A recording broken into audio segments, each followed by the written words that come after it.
Hello, this is Greg Giardino with Atlas Fiduciary Financial, and I'm joined here with Alison Hall, who is our Financial Planning Director in the Sarasota, Florida office.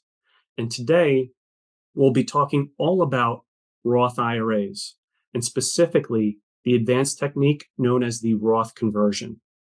So we're really excited today. We're going to go through a sample client case where when you time Roth conversions right, they can reap huge dividends for you and your family over their lifetimes.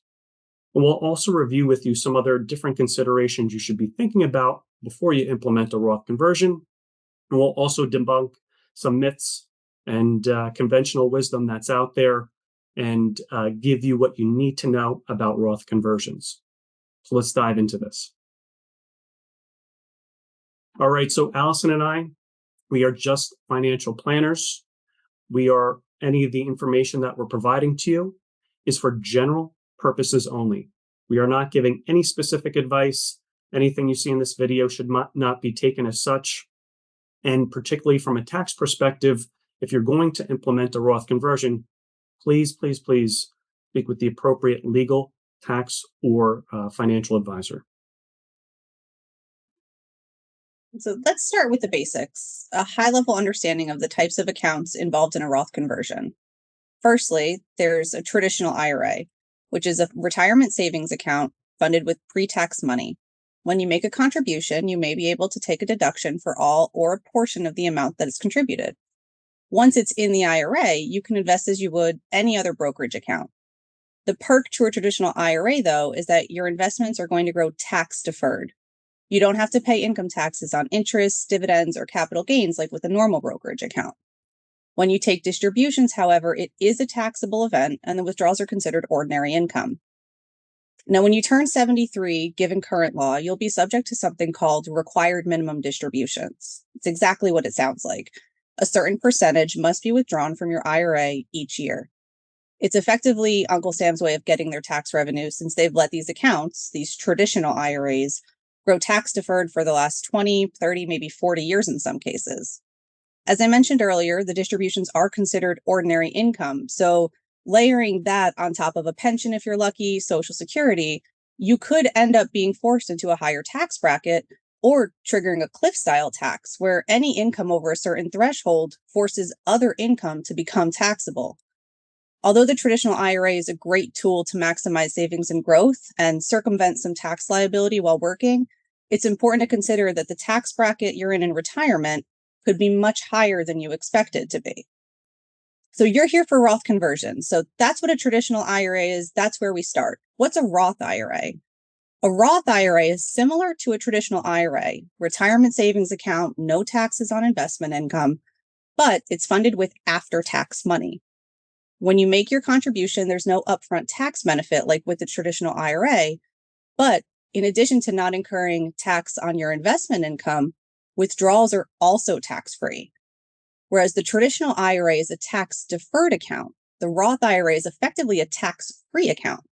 It's also not subject to the required minimum distribution, so having at least a portion of the funds in a Roth IRA for retirement is going to give you a lot more flexibility for tax planning. So as Alison explained, the Roth IRA can be a pretty good deal, but not everyone can directly contribute to a Roth IRA. So what we have here for you is the Roth IRA Contribution Limits for 2024. And you can see in the columns on the left, we have for those single filing modified adjusted gross income, and then also married filing jointly as well. And if you make too much income, modified adjusted gross income, you cannot contribute to a Roth IRA. You're probably wondering, well, what is modified adjusted gross income? We won't go into too much detail, but if you look at line 11 on your 1040, you'll see your adjusted gross income, and then you have to add on top of it certain add back items. So for example, if you took an IRA deduction, then you would have to add that on top of your adjusted gross income to get to modified adjusted gross income. And that would also apply to if you paid student loan interest and some other add back items. So bottom line, if you have too much income, you cannot contribute to a Roth IRA. And you could see for a married filing jointly person making $240,000 and over, they're not going to be able to do that. And one of the nice things about Roth conversions is that you do not need earned income to contribute to them, that you can indirectly put your money into a Roth IRA. And by the way, not only can you not make too much income with your Roth IRA contributions, but you also need earned income, which is wages, tips, salaries, bonuses, etc. So all in all, it's hard to get your money into a Roth IRA, and perhaps the Roth conversion might be the way to go. So let's assume you found yourself in the situation Greg just described. You're earning too much to contribute to a Roth IRA, but you know that you want to fund one. You can see its value and you want to take advantage of it. In that scenario, you can consider a Roth conversion. This is where you recharacterize cash or positions from your traditional IRA, move them into your Roth IRA. Once they get transferred, you've triggered a taxable event. You're going to have to pay ordinary income tax on whatever the amount you convert is. But then those cash or those assets are now in a Roth IRA and they can grow tax-free forever. The real gift with the conversion is that, as Greg mentioned, there are no income limitations. You can recognize as much or as little as you'd like in any given year. And that is definitely a nice perk to do it at any time. And when you do these Roth conversions, one of the most important considerations is you want to pay taxes on the conversion when they're at the lowest point. It's not the only consideration. There's others which we'll get into a little bit more in this presentation, but let's take an example here. So there's something called the rule of 72. And all that rule says is, how long will it take for your money to double? So if you have $1 million, if you have 500,000, 10,000, it doesn't matter. All you need to know is the rate of return that you'll be earning on those monies. So if you divide it into 72, the rate of return you think you'll earn on your money. So in this example, we think we're going to earn 7.2%. If we take that and divide it into 72, we know that amount of money will double in approximately 10 years. And if you did it with a 6% rate of return, 72 divided by 6 would give you 12 years it would take to double. So in this example, using that rule, you start out with your traditional IRA, you have $1 million. And if it's earning 7.2%, it will double in exactly 10 years to 2 million. Then if you take the money out and you're taxed at a 30% tax bracket or tax rate, you'd be left with 1.4 million after taxes. Now, the Roth IRA, if we did the same thing, we started out with the same $1 million in the beginning, as Alison mentioned earlier, you're taxed up front. So that's the only difference. We'd pay the 30% up front, leaving us with 700,000, earning 7.2% per year. It would double and go to 1.4 million in 10 years, leaving you with exactly the same after-tax value.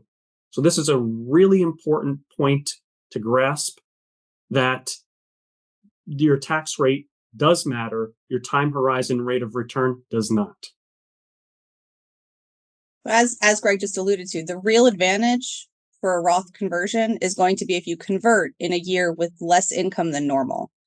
Now, this could happen during your working years. You take time off to start a family, go back to school, career change, anything like that. But most commonly, this is going to be advantageous in a period commonly referred to in our industry as the tax planning window. It's the time between when you retire and when Social Security and required minimum distributions begin. Now, let's say instead of taking the cash out of your traditional IRA or converting it in a year when you're in the 30% marginal bracket, you wait until you retire, or you're in a low income year when you're in the 15% bracket. Now you're only losing 15% to taxes up front, which translates to an additional $150,000 or 15% of 1 million in this example over that tax fence, growing tax-free. After 10 years with this 7.2% rate of return, that's an extra $300,000 in your pocket after tax. So taking advantage of those low income years really makes all the difference with this strategy. So let's dive into a sample client here. This is a hypothetical. We have Joe and Joanna Cohen. They have maybe 4.5 million in investable assets. That's in their retirement accounts and their liquid assets that they have. And if you could see at the bottom, Joe is age 68. He retired last year. He was an executive at a public Fortune 500 company. And Joanna is age 69. and she is already retired as well. So one of the big benefits of taking advantage of these low tax brackets is when you time them right, it could lower your lifetime tax bill. And if you have a lower tax bill, well, then that's more money that you can use for other uses, and it can greatly improve your cash flow. So let's take a look at this. So in this slide, we're showing total income tax over Joe and Joanna's lifetime. Between retirement and the onset of Social Security and the required minimum distributions is that tax planning window I had mentioned earlier. It's represented here by this green box on the left. In this scenario, Joe and Joanna have decided that, they've been paying taxes their whole lives. They want a few years where they don't have to pay taxes, and they have plenty of non-retirement savings to live off of. So they're going to let the IRAs grow until distributions are mandatory. When Joe turns 73, he's now forced to incur $50,000 of income taxes because that's the balance of his IRA. That's what he needs to take out. His taxes are going to continue that way for the remainder of his retirement with a cumulative lifetime tax bill of nearly $1.9 million. This leaves him with portfolio assets at plan end of $3.2 million. And unfortunately, for most retirees that we meet, this is the common scenario that we'll see because they fail to plan. But after sitting with us and sitting with our team here, we make sure not to let those low tax brackets go to waste. So one of the recommendations we made in this scenario is we said to Joe and Joanna, well, let's look at your age 68 to 71.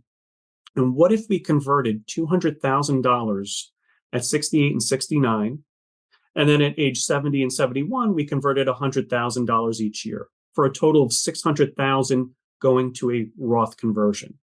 So if you look at the bottom here, you could see the net result of that, and it's a huge impact. You could see that the cumulative taxes, if Joe and Joanna decided to take this route, they'd save about over their entire lifespan, assuming they stay retired till age 100, they would save almost $300,000 on taxes. So that is a huge impact. And if we took those monies in savings and we kept them in the Roth IRA and perhaps could earn a greater rate of return than their other assets by slightly a little bit more, well, over the long term, if that compounded, that would result in almost $1,657,000 more in their lifetime portfolio value. So this can clearly be life-changing when you time it right, and it can more than pay for an advisor's fees. And this can be quite the strategy to utilize.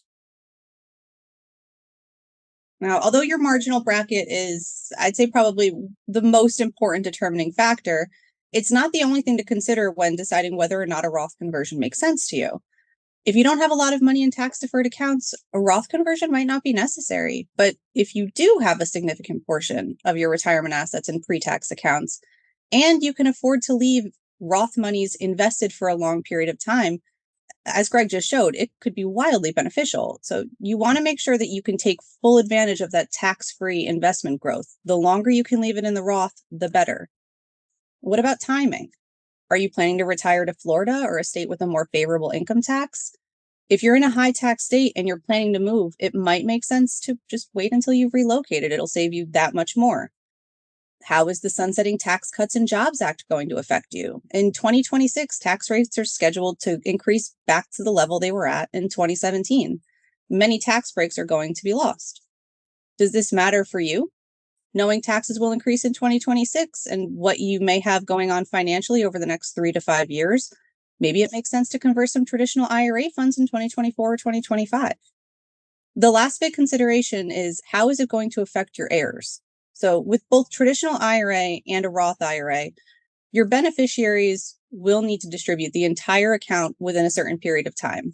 There are some exceptions for, special needs beneficiaries or spouses, but typically the inherited IRA must be drained within 10 years of inheriting it.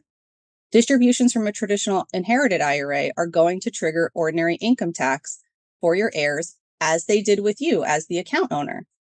The nice thing about a Roth is that the tax-free status passes on to the next generation. Their distributions will not incur taxes to your beneficiaries. This is a particularly beautiful gift, given your beneficiaries are probably going to be inheriting this asset in some of their highest earning years. I'm sure we can all agree we would all love a nice Roth as a gift. But with that being said, a common strategy we'll use when looking at a Roth conversion, and let's first look at these tax brackets. So this is the tax brackets for 2024, and you can see the single filers on the left-hand side, married filing jointly on the right-hand side. One thing you'll notice is that married filing jointly, there's a lot more room and it's a lot more favorable than the single filer column. So let's take an example here. Let's pretend you're in the 24% tax bracket, you're married filing jointly, and your taxable income is, let's say, $300,000. So you're right in the middle between that $201,000 and that $383,000. A common strategy may be, well, let's fill up to the top of the 24% tax bracket. So perhaps converting $83,000 into a Roth IRA could make sense because you'll still be taxed at the 24% tax bracket. Now, generally speaking, you don't want to make multiple jumps. You don't want to go from 24% to, let's say, the 37%, because that will wind up bloating your income tax brackets and causing a lot more taxation. But in some cases, it could make sense to make some jumps, but generally you want to stay within the current tax bracket. Now, some conventional wisdom will say, well, let's accelerate income in those low tax brackets. And by accelerate income, we mean perform Roth conversions in the 10 to 24% tax brackets. And then conventional wisdom will say, well, let's defer income, not do Roth conversions in the 24 to 37% tax bracket. Our opinion here, we don't like general rules of thumb. A customized approach is usually more appropriate for a lot of our clients because we need to look at more than just the tax brackets. As Alison mentioned, we need to look at the future tax rates with the sunset in 2026. You need to sometimes look and transcend your time horizon to your children's time horizon. Will they be in low tax brackets or higher tax brackets? You'll also have to pay attention to the widow tax, which is the tax that's assessed for a married filing jointly couple in the year of death. And then afterwards, you'll have to file as a single filer. It'll be a lot more onerous. So that should be taken into consideration. And finally, work with a team that looks at the academic research. One piece of research that we've looked at here is the Geisler, Hart, and Hulse. And what they've done is, in retirement, the conventional wisdom says, if you need to take $1 in your retirement, drain your taxable accounts first, then drain your tax-deferred accounts, and then finally drain your Roth IRA accounts. Now, what they did is they did a comparison of that study, but they used Roth conversions in very advantageous times, in low tax bracket times. And what they did was they draw down the taxable accounts, but at the same time performed Roth conversions to also drain also the tax-deferred accounts. And what they found was if you implemented this in the right way, that you could potentially save or actually grow your portfolio 1 to 11% longer than just using conventional wisdom. So we don't just look at this piece of academic research. We'll look at other studies, but it's really important that you use some of the evidence-based empirical data to be making these decisions. So before you execute a Roth conversion, it is imperative that you review your tax return with the implications of that additional income. Now, we gave you the disclaimer at the beginning. We are not tax professionals, but we do often run some high-level tax projections for our clients because Roth conversions are not as straightforward as, oh, I'll convert X dollars and I'll pay Y% taxes. You need to make sure that you're not shifting into the next marginal bracket, or if you are, that it's not a terribly offensive amount. Are you shifting into the next capital gains bracket? Are you triggering the net investment income tax, which, if you're not familiar, is an additional 3.8% on investment income triggered by certain income thresholds? How are you affecting the percentage of your Social Security income that's taxable? Are you triggering IRMA, which is a Medicare premium increase related to certain income thresholds? You need to make sure that you understand the whole picture before you put anything in process, because a Roth conversion is irreversible and it could create some pretty significant tax ramifications, which, if you're not expecting or not planning for, will not leave you a happy camper. So you have to run the numbers, and it's really important that you plan ahead with the Roth conversions and you do some type of pro forma projections. Now, our firm runs a lot of high-level analysis that we'll use, but like any good tool, you also need a skilled and experienced operator. So that's one piece of what we'll do when we look at the analysis. But if you're running these things, you have to first look at, and if you're not retired, look at your marginal tax bracket now and then upon retirement. And if you're already retired, well, look at your marginal tax bracket 5 to 10 years from now. What does that look like? You'll also want to compare that against your current tax rate and that widow penalty that we spoke about. On average, the widow penalty will probably increase your overall tax burden by about 10% on average. So you need to see what that looks like. And then you may want to look at your current tax bracket versus your heirs' marginal tax bracket. I know Alison brought this point up before. It's really important. If you have one child and they're in a high tax state and they're making a high income versus you have 3 children and they're in a low taxable state and they're making low incomes, well, the person with the one child in a high tax state, high income, the Roth conversion is going to be more effective for them if you implement it. And then finally, and most importantly, you need to be creating a Roth conversion plan or strategy with your advisor, and of course, coordinating it with their CPA or your tax professional. Now, typically when we do these, we like to run them towards the end of the year because we can anticipate what most of your income looks like, but you may want to do some in the beginning of the year. Perhaps there's a market downturn, and that actually can give you a little bit of a discount on the Roth conversions. But regardless, take home point, you need to have a plan. You need to be running the analysis and working with a team of tax professionals to do these the right way. So once again, we hope you enjoyed this video today, learned a little bit more about Roth IRAs and Roth conversions. And until next time, we'll see you soon. Take care.